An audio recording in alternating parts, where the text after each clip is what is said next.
Yes, here we go. It's the T.N.F.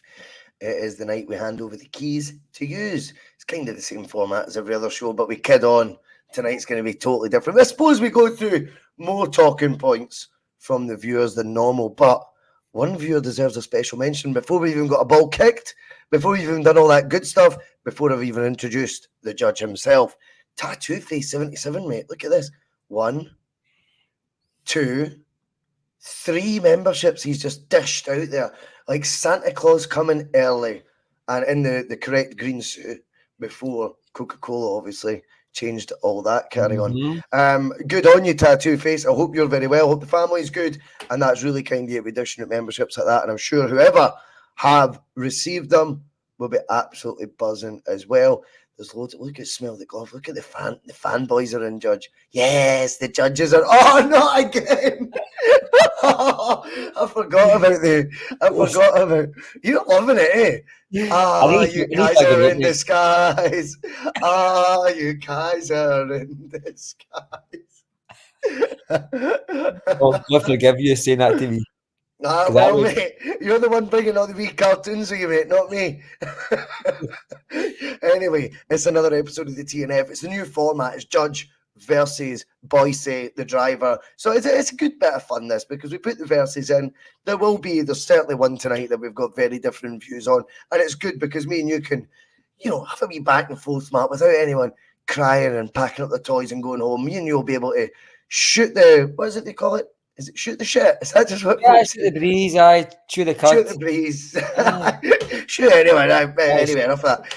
But we will be able to have a proper adult conversation, and we may well disagree at some points, but that's okay on the bus. We'll be looking forward to reading out a lot of your comments coming in, guys, as well, because they may differ, but the bus is never afraid of that. We do not just post points that are massaging our egos or making us feel better. Albeit I prefer those ones. I'm not going to lie. We all fucking do, right?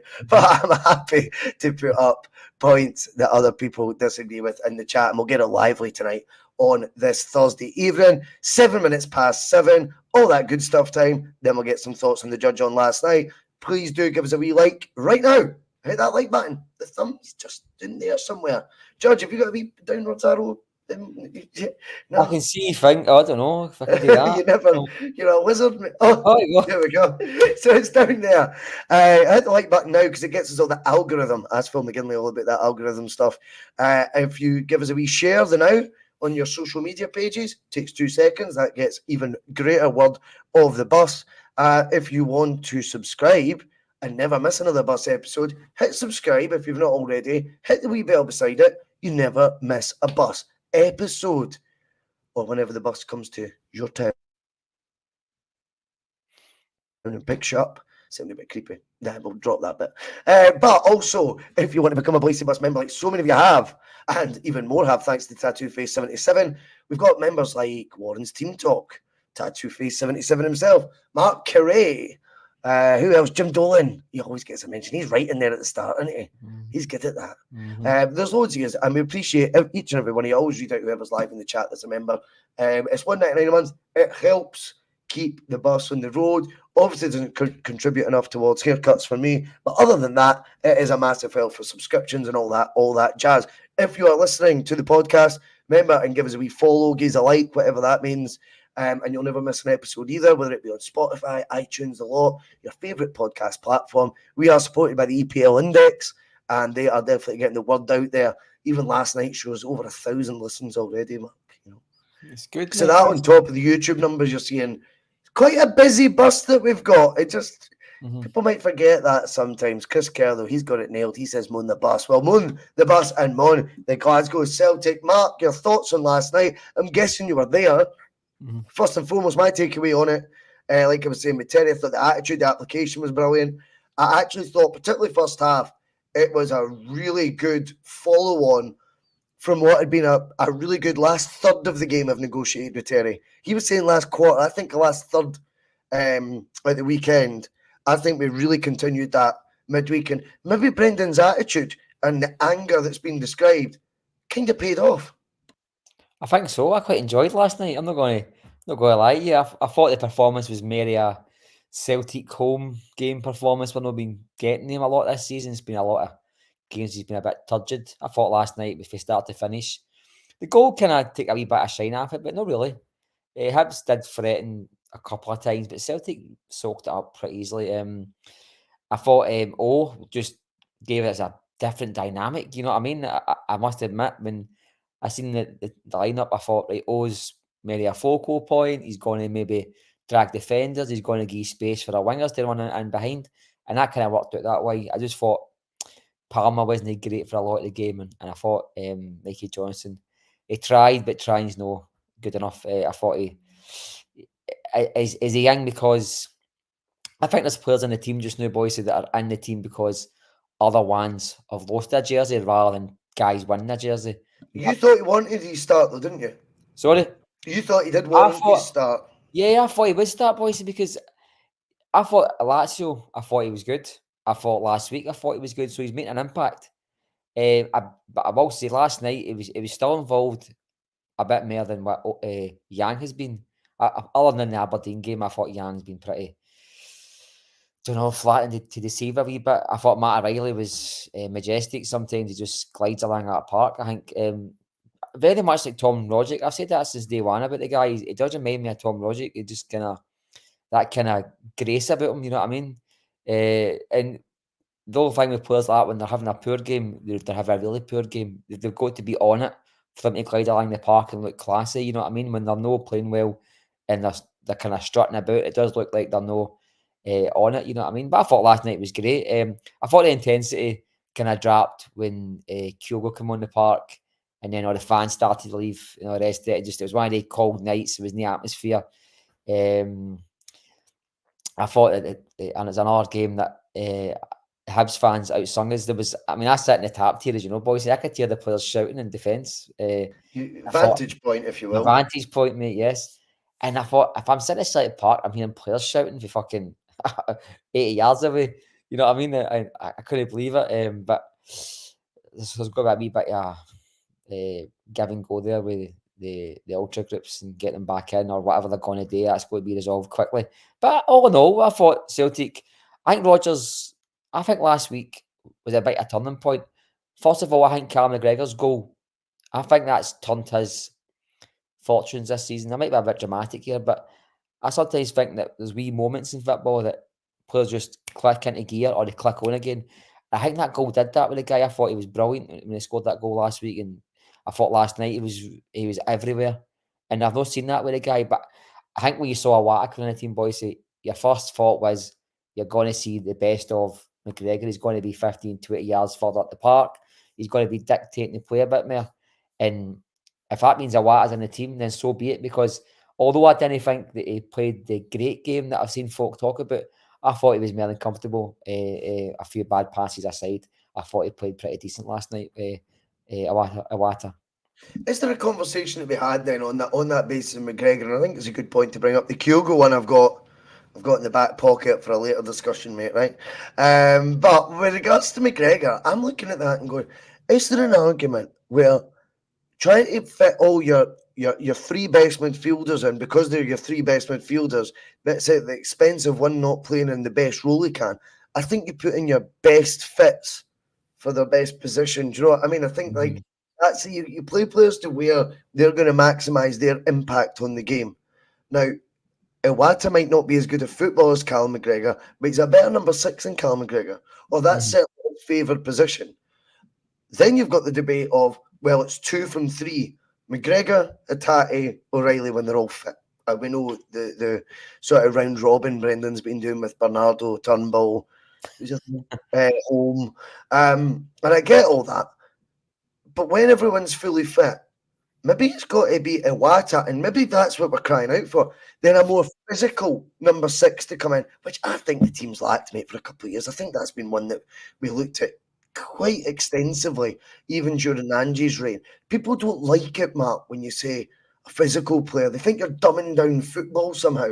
They've turned football into this extremely complex scientific sport, which it really isn't. It's laws of averages.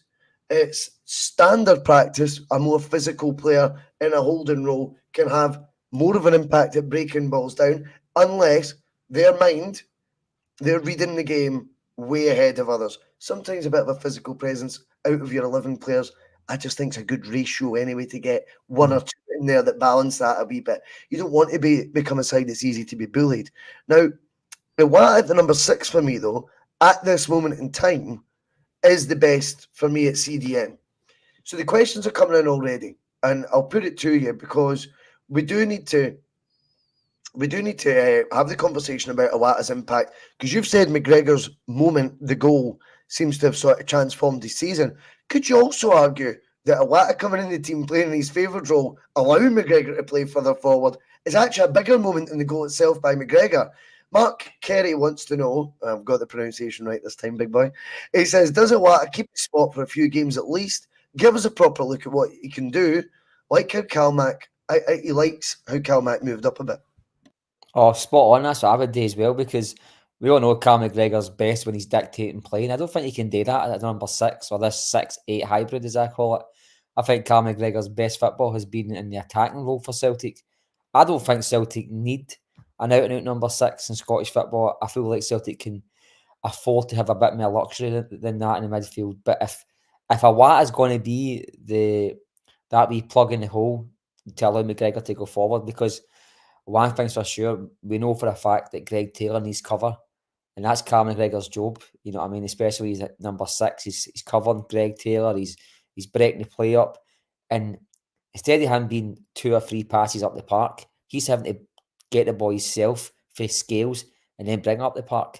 I'd rather just bypass him altogether and just give the ball to McGregor 40 yards for goal and see what he can do, because that's when you start bringing in defenders, leaving gaps for your wide men. And Celtic play with a lot of width. I think that's Celtic's tactic. I don't think that's a secret. It's always been Celtic's tactic to get the ball wide and then see what we can do, cut to the byline or whatever. And we were getting joy with that last night. I think a lot of our good play was coming through the Hibs players making mistakes, losing a man, getting sucked into the ball. And that's Brendan Rodgers' first spell to a T. He was all about players making mistakes, getting dragged into places that they're not supposed to be in. And I thought Hibs did that too much last night. I thought they were quite naive with a lot of it.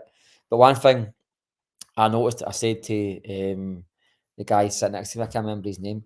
I just say, look, we looking dead small on the park. This is the guy to the left. He's an older guy. I forget his name.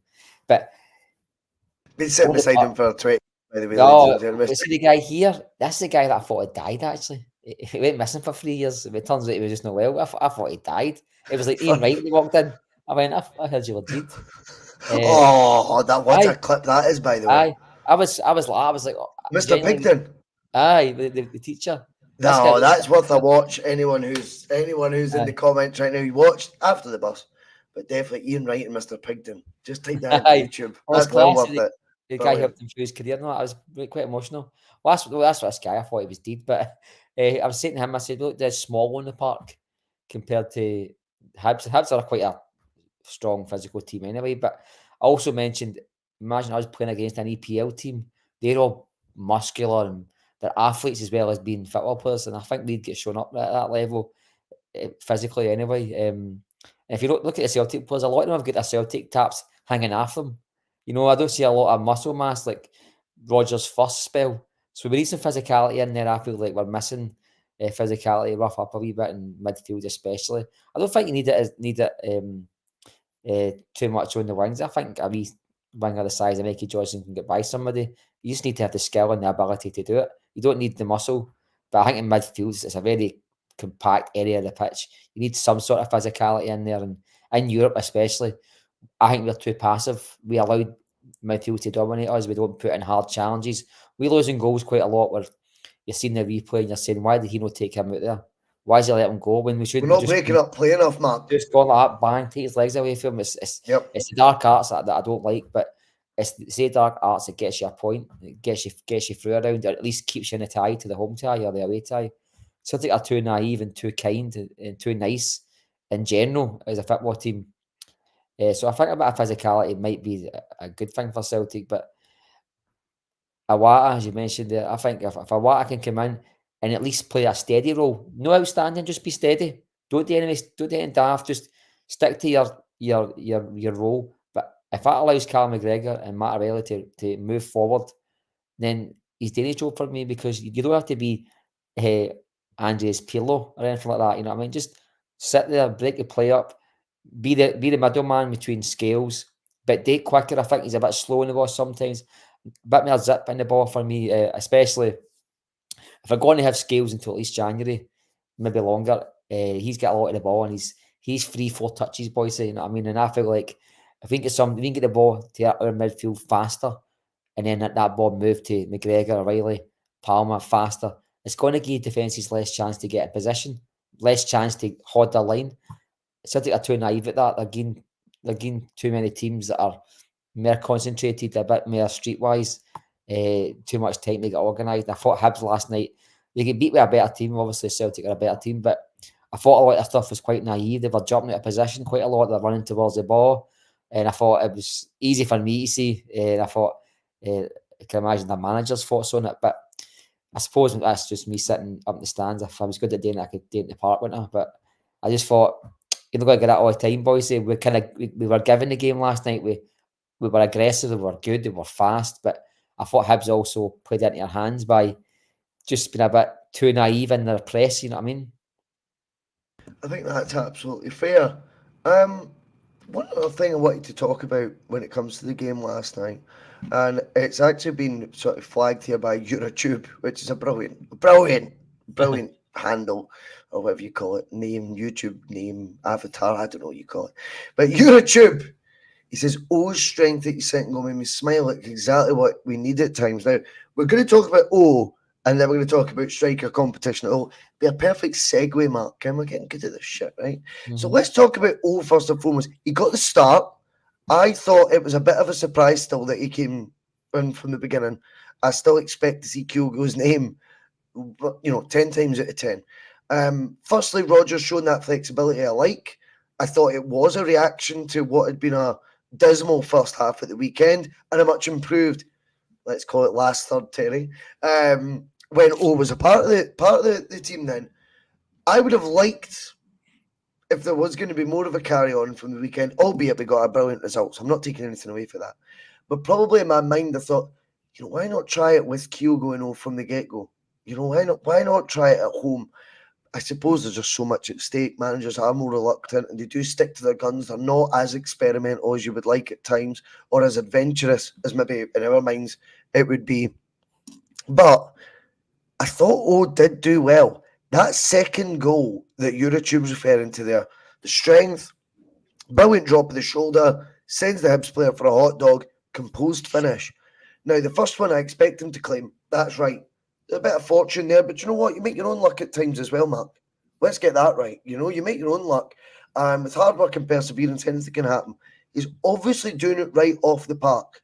Now, the reason I bring that up is because Rodgers obviously had his sort of sly digs at both Lagerbielka and Rocky, talking about their personality in training. Me and Jonathan spoke about it Monday, and I thought, do you know what? When it comes to personality in training, that tells me attitude application isn't where he wants it to be. That's the reality, right? Because they were in the team. So they fell off a cliff from where they were in the early couple of months of the season to not even be in match day squads. That's how obviously poor in Brendan's eyes their training. O's the opposite. He's sat and waited in the wings. We expect him to be more frustrated than what he is. Yeah, he's waiting in the wings and clearly is still ticking all the boxes Brendan's looking for on a day-to-day basis, Mark. And therefore, when he gets his chance, he was up, he was at it. And by the way, 2 goals, he leaves a question for the next match. Who starts up top? Well, for me, it's O. And not just because he scored 2 goals last week. I think that last night, I just thought that we looked a bit more... There was more focal point to our attack. We looked a bit more purposeful. I think Kyogo, you can take Kyogo being out the game 2 or 3 touches of the ball as long as he scores a goal. But he scored 1 goal in 10 matches, Bhoycie. That's like a third of a season nearly. And that 1 goal was against Aberdeen as a tap-in. Ironically. What's that? Ironically against Aberdeen. Aye, exactly. Leading us to that striker segue, mate. That striker segue. It's slowly but surely getting to the crescendo. We're getting good at this, mate. It's the 2 million show. We're getting there. God, aye.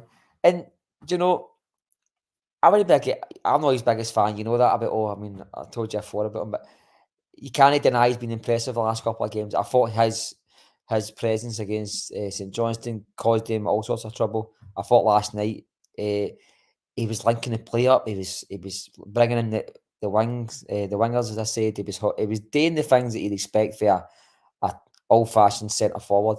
Kyogo's not giving you that, and I don't know if Kyogo's no fit in the system or he's no on it or whatever. But there was one in the second half. They walk him up to him. And he took a first touch. I knew you were going to say this. Aye, and in the centre circle, the ball went for a shy nearly. And I thought to myself, I could have trapped it. My daughter could have trapped it. And I thought, there's something all right with him. Maybe he's got something. Maybe it's his injury. It's niggling with him, or maybe he's just not on it. We speculated, me and Terry, that maybe the reason his touch looks a wee bit, rusty, shall we say, is purely because he's only had about 6 touches in the last fucking month. Because you can accept that when he's scoring goals, but you get to a point where you go 1 in 10. It was a 2-yard tap in. You go, that's fucking a third day a season. I mean, I remember Larson going 3 games or 4 games, and there was major talk about him being off a cliff. I remember it as well. It was his 4th game. It was going to be his 4th game without a goal, and he scored a hat trick. That's right. That's so true, mate. Oh God, I remember that so well. Does it not make a mock? And I think it is a mockery. I mean, the league Larson played in, there was good Hearts teams, good Hibs teams, good Dundee United teams at some points. So good teams in that league. A fantastic Rangers team. It makes a mockery when folks say, is Kyogo the best since Larson? You go yourself. First of all, 1, this is the worst league in my lifetime. 2, Larson's numbers are crazy better than Kyogo's over like 3 years. You know what I mean? Don't forget Larson's first season, he was basically playing as like a number 10. He wasn't an out-and-out striker. Look at that again. And I don't think he's better than Bellamy. I don't think he's necessarily better than Dembele. I think John Hartson was a phenomenal striker. So was Chris Sutton. So I think there's more to that question than just about Kyogo being the best since Larson. I don't think it is true. But for me, he can score a 25-yarder, but he can miss a 2-yard tap-in. And seeing unless he's scoring goals, I've said before, boys, if you're no good, if you're not playing well, you don't deserve to have that jersey. You can't rely on past performances. You got to be on it constantly, because this is Celtic, and we're the standard bearers in this league, and we've got to be in a position where if you're not playing well, no matter what you did last year, you're out of team. And Kyogo, I think 3 or 4 games, 2 or 3 games without a start might do him good. It might refocus him. Maybe he's part of this policy that Ange is saying, that there's players just doing enough. No, Ange. Roger's saying there's players just doing enough just now. I was like, he said fucking what? Aye. Okay, I say that guy. But maybe he's part of it, because there is games where literally he's touching the ball 1, 2 times, and I think to myself, even a goalkeeper's touching the ball 15, 20 times. And yeah, it doesn't seem the same with Marc. He seems to be involved. He does. And the system isn't changing when O comes on. Surely we can't say that. I don't think there's any of that. I don't think if Brendan's not pandering to Kyogo's needs, he's certainly not going to be pandering to what he thinks will get the best out of his sub-striker, essentially, which is what O's been. No disrespect intended, but he is the backup striker. So there's no way Brendan's going to go, right, all what we're doing, we're going to change the whole setup because O's came on.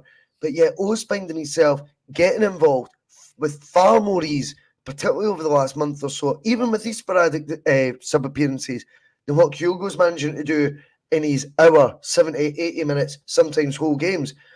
I wonder with that one. Now, again, I said last night to Terry, without trying to repeat myself for those who've watched last night's show as well, I'm not comparing it with Dembele.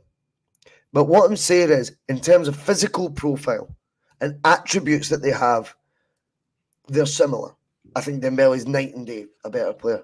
But it's funny that Dembele worked perfectly for that system. As someone who took quite a while to adapt to it, had scored 41 goals the year before, Lee Griffiths for Celtic. And yet he suddenly looked a wee bit more the lost lamb when Brendan had first took over. Because we were in such a wave of optimism at the time, and it felt like the club had its purpose again, it was almost bypassed that our 41-goal striker, this is before any of his fucking nonsense, right? Our 41-goal striker had kind of been pushed to the side of it, right? I think that would have caused a hell of a lot more waves had it not been such a positive period, because it felt like Celtic were back at that time. Yeah. I think this time around we're treble winners. I mean, Kyogo's not doing it, and someone like maybe is showing signs that he might going forward. We might bring someone else. I think it's far more glaring that Brendan's. How come he's not getting as much out of Kyogo? Well, you could have said that 6 years ago. How come he's not getting it out of Griffiths? He scored 41. He scored more than Kyogo. How come he's not getting it out of him? So do you understand how your mind space it's changed because of the dynamic of where Celtic are at both 2016 summer and then the 2023 summer. I think there's more eyebrows raised about Kyogo purely because of that, because he was part of a team where Celtic are already on this sort of domestic bliss, as I call it, but they are in a good place. When Rodgers came in, despite Griffith's 41 goal heroics, you could call it that year, Celtic were in a dark place. So any changes Rodgers was doing, he was getting the benefit of the doubt. Even if it meant a 41 goal striker is not a regular anymore, that would be getting questioned this time around. It wasn't getting questioned because the outlook in the backdrop was so different. So what I'm trying to say is basically, with the difference that O's made as a starter, should we be as surprised as maybe what we are, that someone with that sort of physical profile is having a greater impact and getting more involved in the team under Rodgers' system? No, I don't think so, because I thought about that myself. I thought, is he 2016's Lee Griffiths, the poster boy for the previous season, the 40-odd goals, etc., and then all of a sudden he's become second choice because I think there's similarities, because both, I think Dembele was seen as the next level upgrade. As good as he's been, Griffiths was been at a time where it was like the end of a kind of damp area for Celtic, low crowds, there was no Rangers in the league. It just seemed like a bit of a nonsense league at the time, and I thought 2016 was like a new exactly. Soaked in brute aftershave. You can just it's not our cool waters, one or two, isn't it?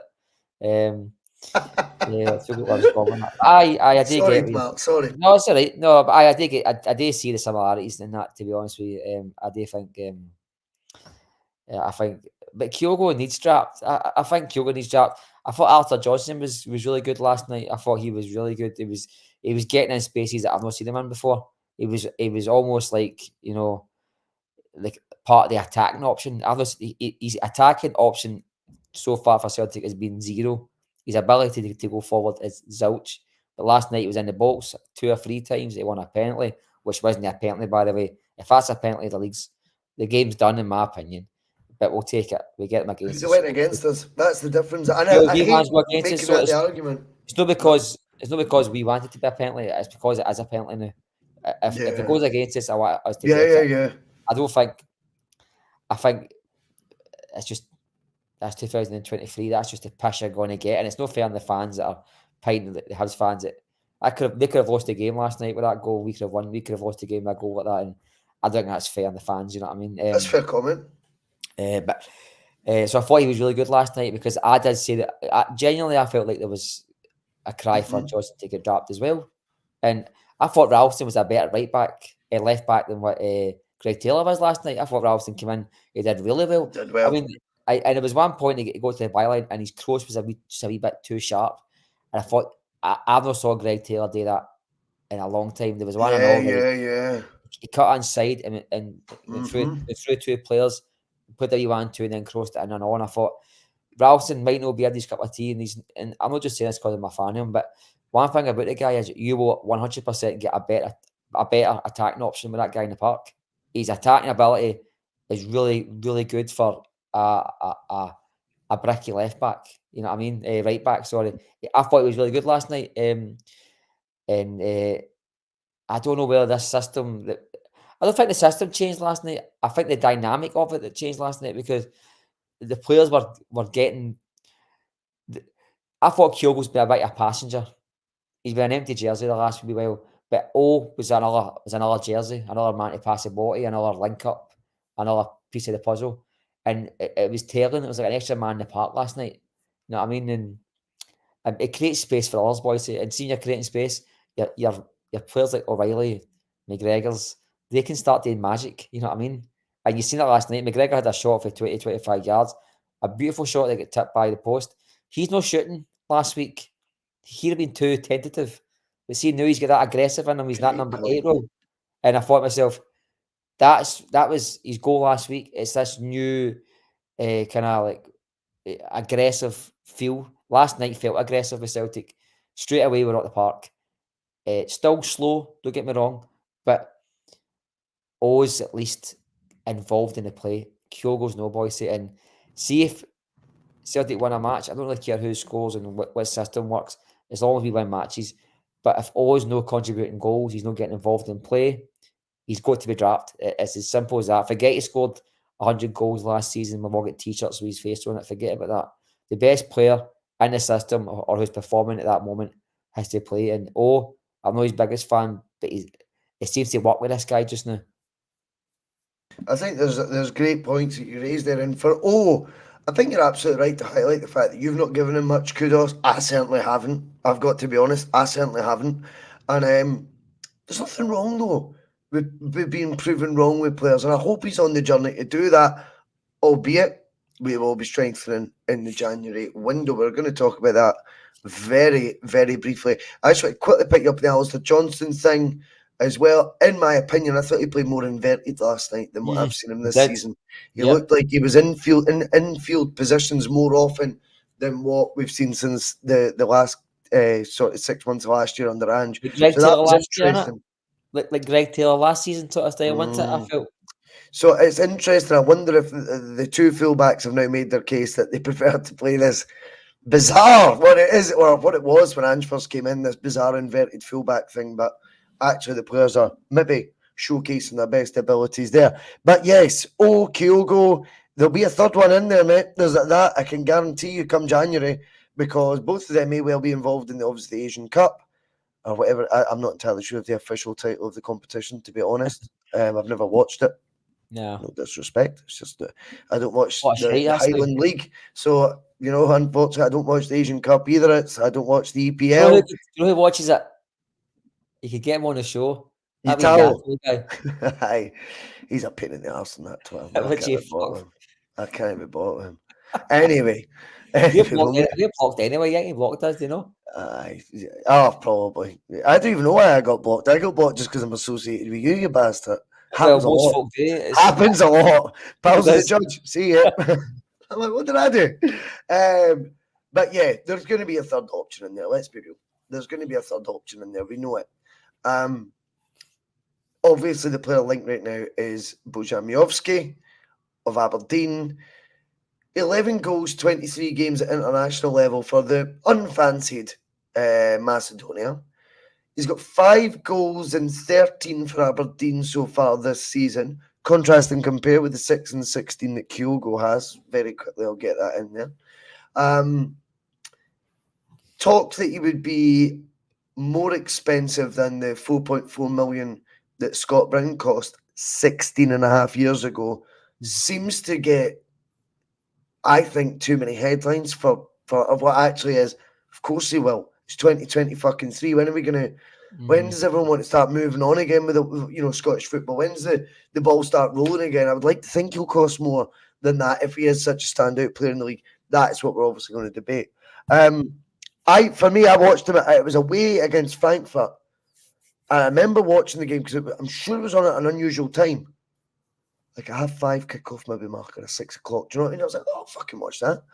And I really liked what I see. I know Aberdeen were playing a very structured system. He had a lonely role, mate, but it was hold-up play, looked good.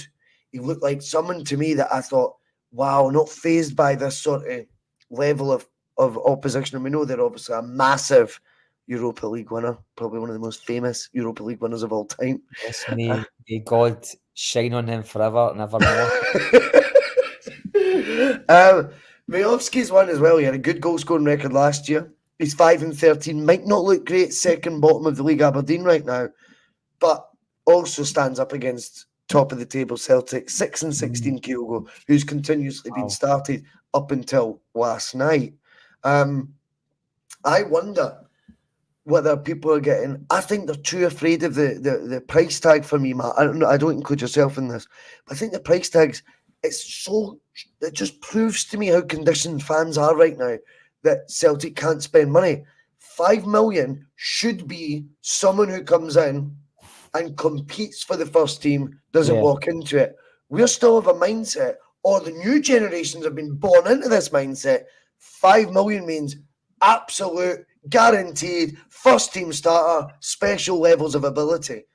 5 million in 2023 football is League One, Mark. League One in England is 5 million quid. Let's get real here. So, in terms of the fee, I ain't too phased by that. In terms of his age, I like it, 24. The fact he's bedded into Scottish football already, so we've bypassed that. A wee bit like Palmer bypassing the adaptation from South America to Europe. I think we've seen the benefits of that, to be honest with you. I think Palmer signing the year before, straight from South America, wouldn't have worked.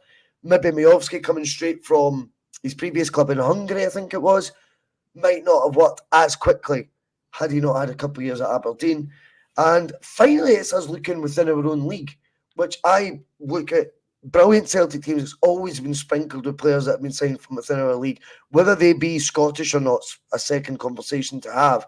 But we've always had, in the good teams over my Celtic sporting years, I should say, players signed from within our league. And we seem to have taken this snobbery sort of attitude towards it of late. Whether Miovski's the guy to break that sort of psyche, I'm convinced he will be. I know many are not, and I don't think you're in that camp. You think this is an example of Celtic downsizing? Well, I think my biggest problems with Celtic, first of all, I think the profile is pretty good. The numbers you spoke about, 11 goals in 23 games, that's pretty good at that level. And 5 and 13 for a team sitting second bottom. That's pretty good, to be honest with you, because you're looking at a lot of service at that with brain numbers. But the things that bother me about Celtic's transfer strategy, first of all, we never look beyond our own nose. It's always the easy option. One, it's in front of our faces. We never scout the network. Bring on the very, very, very best in their price range. 2, we never ever look for an upgrade. Instead of going for somebody to challenge Kyogo, let's go for trying to find somebody who's better. Right, that's some of my criticisms. So first of all, I'd be astounded if Celtic have used their network, their money, their bargaining power, and thought he's the best player in this solar system that can play for Celtic we can afford. I doubt it. I doubt it.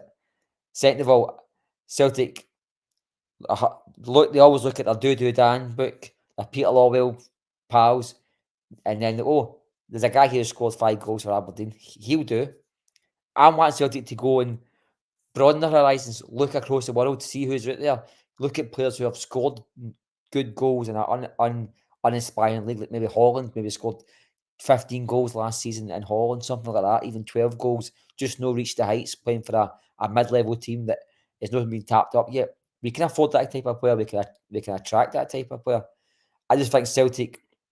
Now, I kind of sit here and so this is in my view. I kind of sit here and say, I want Celtic to look at their full network, not just in the corner. Celtic to bring in players who are going to challenge, if not take the 13 jersey, and bring in players who are going to at least try and make us a bit more semi-reliable in Europe, and then ask the club to buy the guy for Aberdeen. I just can't, because I don't think the four things match.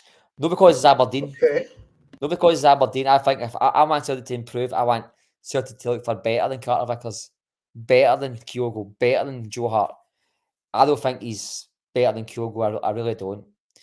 I don't think there's a Celtic should be in the market for a third or even a second choice striker just now.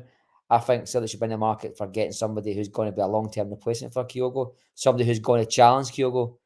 And if Celtic have looked at the full spider's web of all their contacts and said to themselves, oh, for fuck's sake, the best player in our full network just happens to be 100 miles up the road. I just do not believe that's the case. Sorry, mate. I don't think they all can add up, Bhoycie. We always say, so they don't scour the market. Buying a guy that's up the road doesn't fit into that. We always say Celtic don't look for the next level. No, bring in somebody who might play League Cup games or cover these games. Somebody who's going to be right, 10 million quid striker, who scored maybe 12, 13 goals in Eredivisie last year, who is maybe 22, 23, who has played maybe 2 seasons. We can afford that type of player.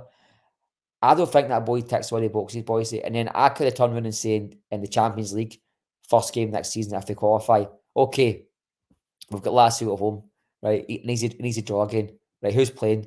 Oh, that boy for Aberdeen, right? Let's go for it. I'm up for this. That is our board gave us what we deserve. We've strengthened. We've spent that £70 million. We've strengthened. I don't think they add up. I don't think we can take this guy and then pretend that we have invested to the level and ability in which our club can, and then ask the club to buy him. They don't. They just, to me, don't marry up.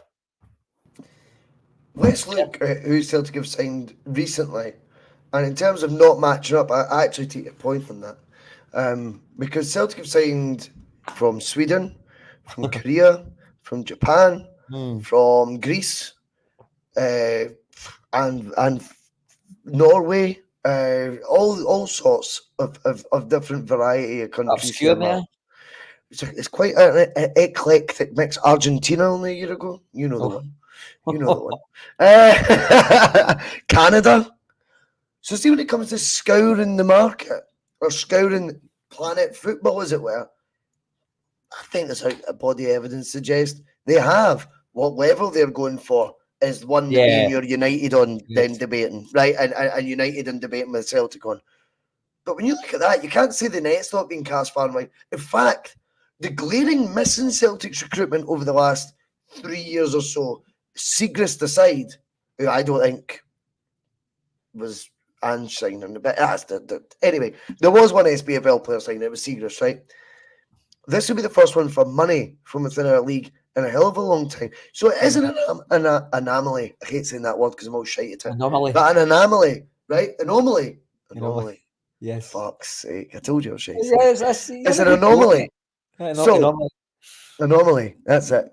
So if it is an anomaly, that tells me it's not a Celtic signing, it's a Brendan signing.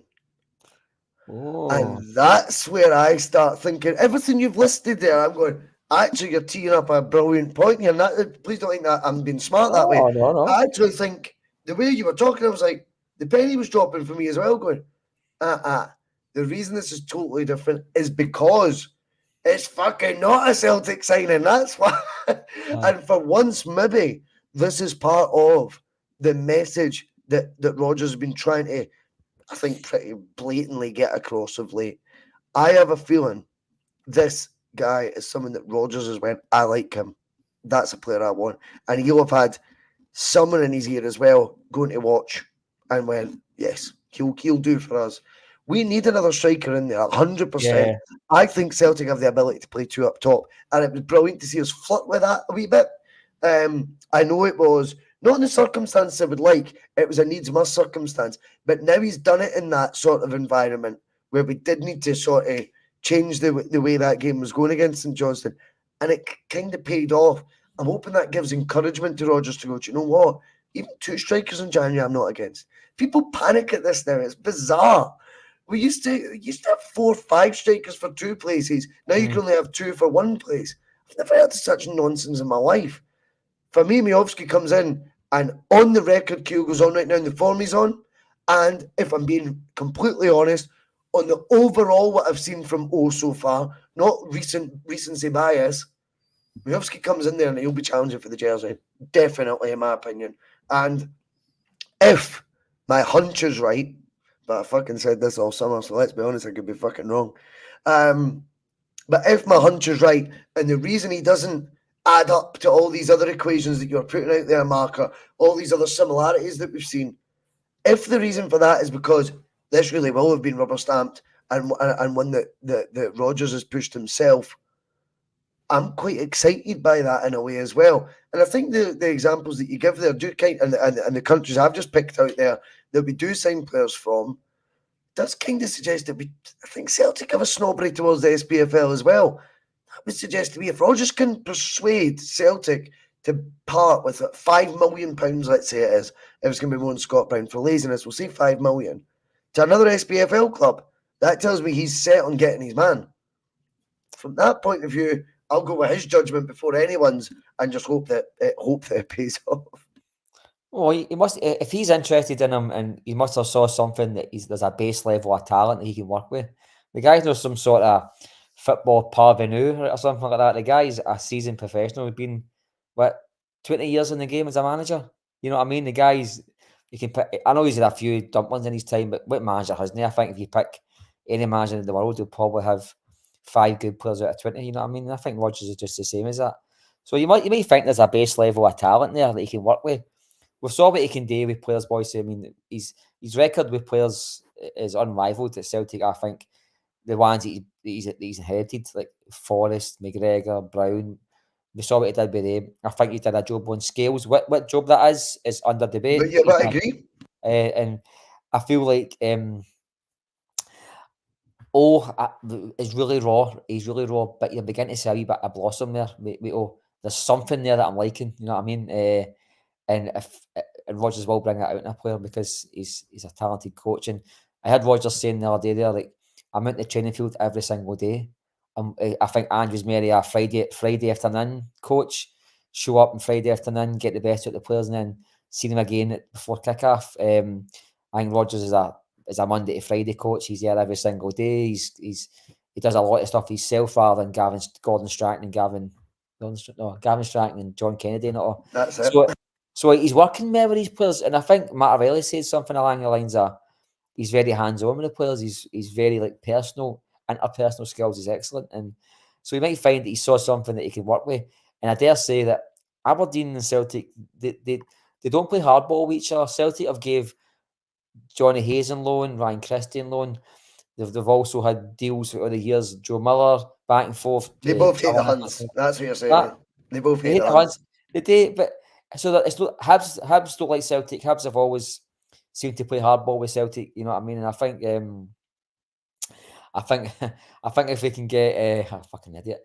I think if we can get around the table and talk to Aberdeen, I don't think they'll play hard. I think if they see a profit to be made with a good selling value and the players happy, the sell-on clause, yeah, I like that. I mean, let's be honest. If you play for Celtic and you spend £5 million on them, you're going to have to be a right disaster not to make money on you. You know what I mean? I think there's, to be honest, when Celtic have spent big in Scotland, they've worked out well. Phil O'Donnell, John Collins, who else? Scott Brown, just mentioned. Scott McDonald, Paul Hartley, Barry Robson. But I mean, Gary Caldwell. No, there's a lot of good players there. But I think when we've spent well, when we've went like to 3-4 million, I think Celtic have got a snobbery against Scottish teams the same way English teams have. Like I think so. Do you know? But I'm glad we have, because we can't just sign Tam McManus because he's played half a season great with Hibs. You know what I mean? He's got to do it continually. Look outstanding. Look totally unquestionable better than everybody else in that team. But with all respect to that, though, when you're listing off those players there, and then we take it into the modern era, you know, there was a hell of a lot of snobbery. If you remember when Scott McDonald joined, no one thought, what was the point in signing him? That's the wee prick who scored the 2 goals past Martin's team. Stand him, mate. And no one understood it because we thought it's an antagonising sort of signing because of the 2 goals on, you know, Helicopter Sunday, whatever you want to call it. To me, it was just the saddest way for Martin O'Neill to have left his job. Those 2 goals by McDonald, I thought it's an antagonistic move that's unnecessary because he'll never get near the first team. Lo and behold, he's scoring goals against Manchester United, Milan in the Champions League, as well as a bucket load domestically. Goals against Rangers, crucial goals against them, and 1-goal wins, etc. Late winners.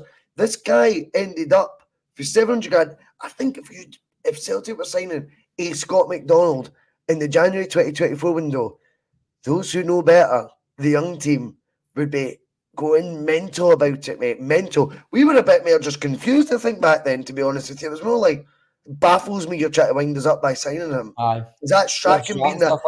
We thought, is that Strachan being that stubborn prick? Lo and behold, there was a hell of a lot of footballing reasons why he was brought in, and, you know, X amount of goals later, what a job he did for us. I think that would be the sort of signing that would cause uproar now. Uproar.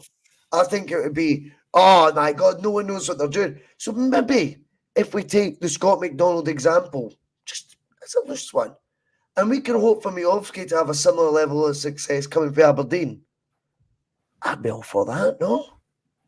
Well, definitely. You know what I mean? See if we've got a new weapon we haven't used before. Let's get the Brits worried, mate. That's what I say. And you never know. You never know, mate, because you mentioned Scott McDonald there. I remember him signing, and it was kind of low key confusion. We're like, what's that about? They knew it'd be complete rage. But I think social media kind of engulfs rage, Bhoycie. Folk just kind of They kid on their raging, mate. aye, but then they get more angry the more folk get angry. I think it's called Did social. I tell you I had one who said he had the misfortune of meeting this slabbering mess not that long ago at the football. Me? Not talking about me, and I was like, that didn't happen, did it? And Who if said that that was to the you? case, some idiot on Twitter, and I was kind of like, if that happened, right, what did you say at the time, firstly? And secondly, I've not been at the football in over a year. So what are you on about, mate? Slabbering mess I'll give you any time of day. But it didn't happen, did it? It's just folk Oh, they you just go want quite to often. act You didn't even hard go to the on game. social media. They just want to act hard on social media, and you're right, No. act angry for no sort of reason. I did find that funny when that guy said that. Whoever he Oh, is, I'm like, I guarantee you, if we met, you shoot my hand, right? And walked aye. away, not saying fuck all. Now I was on Twitter, he's like, that slabbering mess is an arsehole. I'm like, oh, shut up, mate. Nobody cares. Happens all the time, mate. It's amazing how the internet is enraged with different opinions. We could just sit and have a conversation. Oh, I don't like this. You want to go like that? You're a fucking clown, and you go, no, you just don't like it. You know what I mean? Because I don't like chicken pie means I'm a fucking clown. You know what I mean? What? Jesus Christ! And it's that petty. I like And chicken pie. that's what they are actually. But I prefer like the kind of gravy option rather than the creamy one. It gives me a I like softer. the creamy one. I like the So creamy does my dad. My dad likes all that. I know. My dad likes Miovski. I know. Actually, I talked to my dad about that. There we go. There we go. Well, speaking, but listen, there's folk that have walked the Sahara Desert, right, and cat boots, and there's folk that have fucking walked the full moon, right, backwards, right, but nobody has done what I did last night. I spent an hour trying to teach my dad how to log on to an internet site. Oh my god! And God love him. I think it was meant to be, and the end up it might have been the iPad or whatever. But I bought my dad a pass to watch the match last night because it wasn't on telly and the radio shite. You know, he hates the radio, and he couldn't get it working. So I paid 13 quid for nothing. But that's another story. But that was harder than walking the Sahara Desert in cat boots. Far harder. And I missed I missed the first two goals because of it. I got in a taxi at 6:30 and I missed the first two goals. Still trying to do this. And he's never even seen any of the football last night. No, he saw the highlights on YouTube. Just leave him to listen to music instead, or what? No, it must have just been. I think he watched a wee bit of the zombies, and then just kept on checking his phone because he couldn't. My dad on the BBC iPlayer, you can listen, you can pick and choose the match you want to listen to. But my dad never knew that at the time. So I wasn't even doing that road. I fuck's it. I wasted enough time trying to get him that. But well, I came on when I came on backstage. Before we came on live, backstage, ladies and gentlemen, that's what we call it. The judge was in full voice. I know you won't believe me, but trust me, he was. He was in full voice, giving it Laldy to the Sultans of Swing by Dire Straits. Brilliant band. I think Romeo and Juliet by them is like maybe the best, or one of the best, anyway, love songs written of all time. See, like Dire Straits, mate. It's the music. The lyrics is brilliant, fantastic lyrics. See, their music is amazing. See, you just switch off the words, man.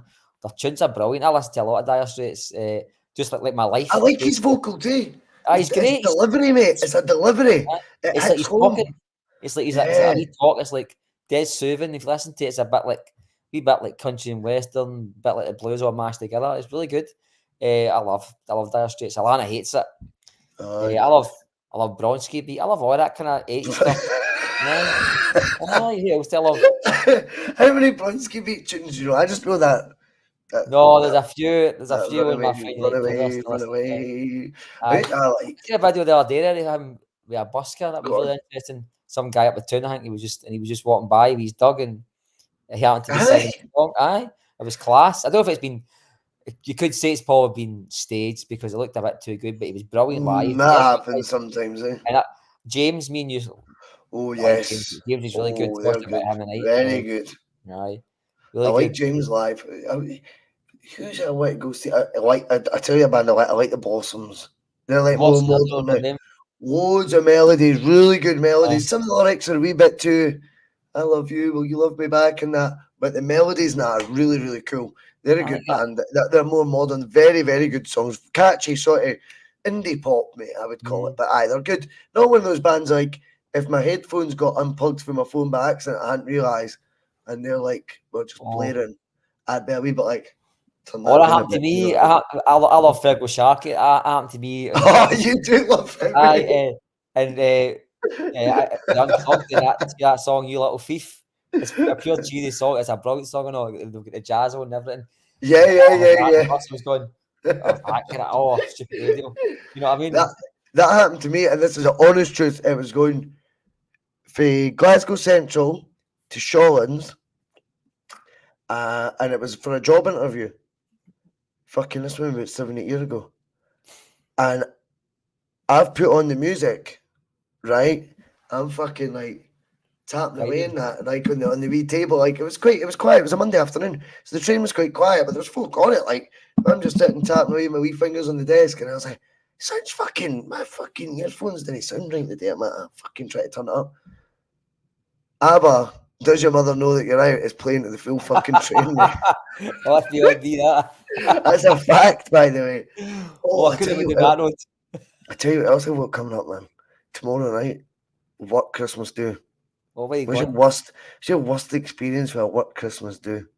I can't say it because I don't know if my daughter's watching. She was spawned because of it. I'd rather not go down that route. I don't know, mate. I've had a few. I mean, I remember my brother was with one of my workmates, and he ended up punching a bus stop and smashing it up. That was a bit embarrassing. A few times, mate. I tend to see nowadays. I tend not to go, Bhoycie. I was the weed one. It's age that does that, eh? Fucking age, man. I hate it. And see, obviously, mate, see if I went out, I'd end up pumping about 5 of them, so I don't do it, mate. They'd all be off me, mate. I've only got 2 horns. I can only bat away one at a time, you know what I mean? So I tend not to do it. I'm just hoping there's other Christmas parties there, do you know what I mean? Because I've got like a hotel room in that, do you know what I mean? So it's like, you're going to bump like the BT night out, aren't you? Well, something like that'd be good. You know, like fucking, do you know what I mean? You know, like fucking, you can't fucking getting bothered with your work. Do you know what I mean? Your job's your job. Do you know what I mean? So that's the thing, mate. You gotta be careful with stuff like that. Do you know what I mean? I'm like, fucking, it's like getting the hotel rooms like almost like self-harming. I'm like, what am I doing? Just get your ass up the fucking road, Bhoycie. You know something? That's you got to be careful. I was out years ago. I'm talking about 20 years ago. I was out with my work, and I worked in a bingo. I was a bingo caller at one point, believe it or not. And what? You're a bingo caller. I was class. I was good at it, mate. I bet you were. We always spends per head target size to. Maybe once or twice a year you would get £10 per head on your spends, and I used to get it a couple of times. I was good at it, but anyway. And my manageress was greeting at a night out, and the respect level just went, woof. See the next day in what you're like, don't know. She lost a bit of her stripes, you know what I mean? The order of the lassie just went down a wee bit. Well, that and the fact that she fell. I've not got much order I can afford to give away anymore. No, mate. I mean, I'm fucking hanging by a thread as it is. You know I've what got no respect. I've literally got no respect. You know what I mean? So I'd have to gain it. You know what I mean? But right, before we go, I want to hear your best bingo card call out, right, for a number. Go on, here's one, Mark. Go on. We were too professional. We were the gala. We were told no today. The Buckland stuff. But I tell you what happened to me. That's a true story, right?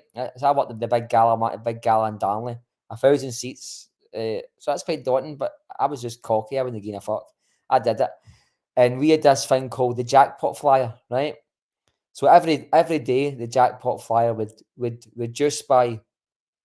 No, it would go up by one number. So, for instance, call within 30 numbers, you go a jackpot. So, after each day, it would go to 31, 32, so you get more chance of winning the actual jackpot. So if you just say, for instance, it was like 45, you called a full house with 45 numbers, you would get the jackpot. So Christmas Eve, they were there like Christmas Eve. My boss said to me, don't fucking give away that jackpot flyer, right? Because it's a pure pain in the arse from all the money to count and then deal with the stuff, get the lassie a taxi, Christmas Eve, security, I get it. Because it was cash that back then. It wasn't like a transfer in your bank. I think it was genuine cash back then. And I did it, right? To the lassie go in. I think it was 10 grand or just right about that. And we won the regional. It was 103 grand, 50 pence, something like that. And the same night, right? The same night. So the 103 grand, I would never see that. That's not what they realised. I would get passed through head office. But so I gave away the jackpot flyer that night. I'm like, Christmas Eve. I'm like, I'm getting a wee 50 quid here. I'm like, yes. I'm like, maybe 100 quid. No, I'm thinking myself, I'm getting a wee bung. Because as a caller, you get a bung now and again, right? And I'm like, we're down to the office. The lassies fucking sitting there buzzing. I mean, with her man, I think it was as well. And I'm like, I went to the bar. I mean, a couple of pints bought for me with the punters. I'm waiting for that. The lassie goes walking out like, thanks very much. Not a fucking curdie. Not 1 pence did I get. Not 1 pence. That's just that was my Christmas Eve. That's a gen up truth. And we were working all night. And I thought, yes, I'm getting at that time it was like £2 a pint. So you for 50 quid would get you a whole fucking night, mate. I mean, we were 165. That's just how long ago. We were £1.65 a pint. I don't know what it cost me, but a fiver. You got niche? And wow. And that's poor. I know I did it before. I know I get something like 7 grand. I know, and I thought I'm getting money here. I get one gift. I get a Smarties Easter egg or something. I gave it. And I'm sure it was a gift after bingo. I sure he gave it. It's closed down now, so I can tell the secrets. But that's a gig I had in there, man. Honestly, some of the things I used to go up to in there, but. Well, listen, mate, maybe everything is going up. The costs of everything is going up. Mate. I've got a wee reveal, mate. It's 146 live. Oh, right. We are going to be giving the bus is providing Christmas dinner for one of our lucky viewers this year. There's going to be £100 M&S voucher, mate, that is going to go to That's one classy, of our lucky viewers. Well, I think M&S as well. Just right. Do you know what I mean? I'm not like, get in the turkey crown. I looked it all up. Turkey crown, all the trimmings, mate, even a bottle of wine in there, 100 quid covers it for M&S, and it'll be the good stuff, you know what I mean? It's not just food, M&S food, all that. So we will be giving out one £100 M&S voucher to a lucky viewer.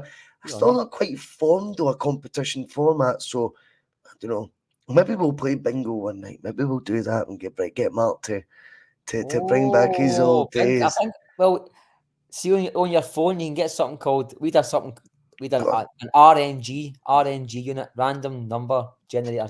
Right. So we could get folk. Mm-hmm. How do they know they've got it or no? I know. We need to come up with a plan. Because see, the thing was, do you want a plan? I've got a plan, right? You look at your. Go on. So your members, right? Your members probably the most loyal, right? But anybody that watches, we appreciate you. But pick a few. Pick a few of your members, maybe 2 or 3 members, right? And you, in some way or another, pit them against each other in some sort of question or competition form, and the winner gets a prize. Pick out 2 names at random. Yeah, it's not bad. It's like a Paul McGinley type. If they've got the boys to come on the camera and do a 5-minute segment answering questions. Yeah, that'd be good. That'd be good. He's a wee bit of buzz to go on the show, I know. There's also a wee bit of there's also, like, see, when I used to have the pub, folk won't know this, but like, genuinely, when I had the boozer, like 6 years I sacrificed not having it with my mum and stuff. Christmas Day, I would go in, you'd open for a few hours, right? But what we would do, I'm not trying to be all Bob Geldof, by the way, it's not my fucking style, but just in the grand scheme of things, we would keep the doors open, we'd buy proper nice turkey, all that, all the trimmings, and we'd put a Christmas dinner on anyone that was on their own, lonely, whatever, come in, free Christmas dinner for anyone who was passing by, anyone, and all were welcome. I thought stuff like that. I I should be trying to do more of that sort of thing. I think this time of year brings that out in you. Do you know what I mean? So, with that in mind, I thought, well, do you know what? I'm not bringing you down to the penthouse, do you know what I mean, for your fucking turkey, because I won't even be here. Do you know what I mean? Terry Robb might be in the corner pissed. But other than that, like, do you know what I mean? So I will happily send a wee e-voucher, 100 quid, M&S, and we are going to come up with a format. So one of you viewers have a Christmas dinner on the bus. I just like that sentiment, Judge. I'm not trying to make you a misty-eyed. Go on. No, go on. listen, I was going to say some sort of John Logue type photograph with a Bhoycie Bus t-shirt somewhere, but what about the best picture next to Celtic Park, or your best Celtic picture sent into the DMs, or tag the bus on Twitter. Yeah, The best picture, maybe, the one that's, I don't know. You know what I mean? No kind of John Logue. He did a lot of travelling. He's always get the Bumblebee Bhoycie Bus. Yeah, that's cool. That'd be good, but we didn't sell enough for it to make it a. We only sold 5,000. I was going to say, I was like, fuck, how do you get afford the penthouse? And that sign behind you. No. Do you know what someone said the other night? Aye. They fucking posted, like, nice to see you've got, like, fucking, I don't know what he said, Hayley Cropper or something like that. I was like, it's fucking, even if you're trying to be funny, it's David Bowie. You can't slag off David Bowie. Like, do you know what I mean? That photograph? Is that David Bowie? It's David Bowie just, like, going, look how mental I am. That's why my dad's heroes. He loves him. Oh, I'm obsessed with him. I've got my tattooed mum and all that. Love Bowie. Yeah, I've seen them before. I've never really focused on what they actually are. Sunday morning under the sheets, Mark. Bhoycie's tattoos. That'll be the headline, mate. Don't he say you've seen people's tattoos? I won't take it the wrong way, mate. So someone slagging for wasting electricity or something, no? Someone else say something like, or the way I use my electrical cord and all that, and I'm like, fucking. That's what it was. I'm like, I don't need another thing. Look at this, YouTube. I wear my Bhoycie Bumblebee on work sites here in Australia. See, that's what I mean. That's class. That is cool as fuck, eh? Something that it doesn't need to be to do with the bus. And just eating the best Celtic picture or something would be class. Yeah, we want sign as well. And I suppose there's the other bit me going, maybe someone it could be doing with it, could be handy. You could, if you win the competition, you could give it to them and dig them out, and you don't need to, you know what I mean? There's one on Twitter saying tonight you can donate £5 to a charity that pays for a Christmas dinner for a homeless person. I always do a couple every year. I've not got a link on my phone. Yeah. But you can get paid £5 that it feeds one homeless person. I think that's a good thing. I'm not saying for us. I'm just saying fantastic. for anybody. No, I love stuff like that. Anybody watching. And I remember Roger's first season at Celtic, which we gets forgot about. He spent his first Christmas at Celtic at Celtic Park fucking feeding people. You know what I mean? With his tunic on. And love that. For his arrogance, people talk about the Gucci belt, and he didn't mention that. He never mentions that sort of stuff. You know what I mean? See, to be fair as well, see if I was on 45 grand a fucking week, I'd probably win a Gucci belt too, like, to be honest. So, but listen, I'd be cut about with diamond teeth. What you meant to be doing? Like, you just like, look at the money I want. I'm like, get me a belt and get me a Gucci one, you pricks. Do you know what I mean? And that's what I'm saying to my wee servant who goes out and does the messages for me. Because I'm on 45 grand a week. If you'd a manager on 45 grand a week and he's got a Primark belt, you'd be like, what you on, mate? You look like a tramp. You know what I mean? I met him one time and I photographed him and see the smell of him. I don't know what the fuck he was wearing, but it's probably about £1,000 a bottle. You know what I mean? I was like, what is that? The guy just got a bit of class about him. He gets slagged for having a house in Marbella, whatever it is, but I would have two if I was worth the money. Don't forget, that's Jurgen Klopp's landlord. He owns the house Klopp rents, didn't he? That's right. That's just clever. That's just leaving a wee grenade in there to go, I never knew he was away. That's a power trip, that is. But, right, we will come up with a competition format, but trust me, before, I think we'll call it, let's say the 18th December. That sounds about right. That gives you a week in advance of Christmas Day to get everything organised. Someone will receive a £100 M&S voucher for their Christmas dinner, Christmas Day, however they want to spend it. That is what the bus is all about at times. The rest of the time, it's all about the nonsense the rest of the time, our eyes are always firmly kept on the board. Enjoy your night. Cheers. Cheers, Judge.